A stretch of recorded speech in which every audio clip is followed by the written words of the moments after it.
Ce jeune homme de 26 ans et ses complices n'auront pas les millions de francs CFA qu'ils convoitaient. Ils ont été cueillis par les éléments de la préfecture de police de San Pedro mercredi après-midi. Ils sont arrivés de Soubré depuis le 13 janvier 2018 et logés dans un hôtel par leurs complices dans la cité balnéaire. Le braquage a été tout simplement déjoué par la police. Il y a une équipe qui a vu aux alentours de la grande mosquée de la cité 2 individus assis mais de façon suspecte, alors avec un sac en bandoulière. Donc quand ils sont passés, ils sont revenus. Et dès qu'ils ont carré, les gens ont suspecté déjà la présence de la police, donc ils se sont mis à fuir. Bon, c'était deux, ils ont poursuivi un ensemble et puis ils ont laissé l'autre. Maintenant que l'autre qui a échappé à la poursuite est revenu vers une des banques et un établissement financier pendant que des éléments également de la PJ étaient postés là. Donc dès qu'ils ont vu son allure, ils ont compris que cet individu-là aussi avait un problème. C'est celui qui portait le sac d'ailleurs même. Donc il a été pris en chasse. Ils sont sortis dans un couloir qui débouche sur la morgue.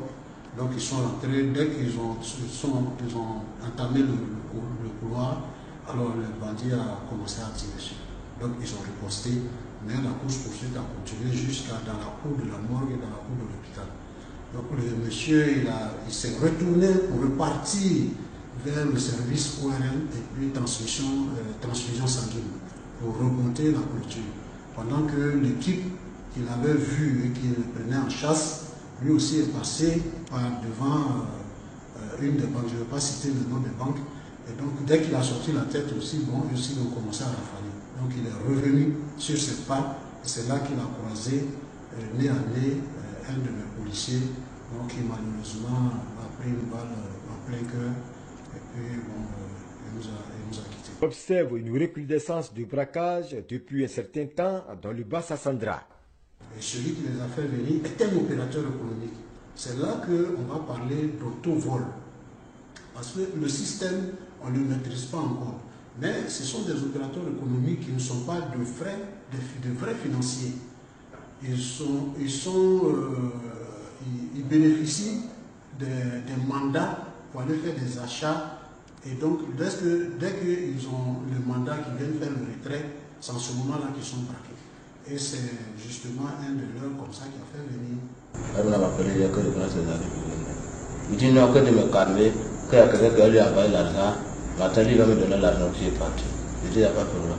En même temps, il me donne le petit sac, qu'ils allaient donner ça à le vieux. Il y avait quoi dans le petit sac? Il y avait Anne, ça. Il y avait Anne de la qu'on appelle Fizi déjà. Il dit d'aller donner ça à le vieux. Pendant ce temps, tu veux qu'on n'a pas encore descendu sur la moto d'abord. Quand il voulait descendre sur la moto, en même temps, il va le vieux père. Ils sont arrivés. Donc, on commence à tirer en même temps. Tu veux que lui me laisse le premier affût qui me laisse. Le ratissage a été mené toute la nuit. La police est sur les traces du troisième braqueur en fuite et de leurs complices.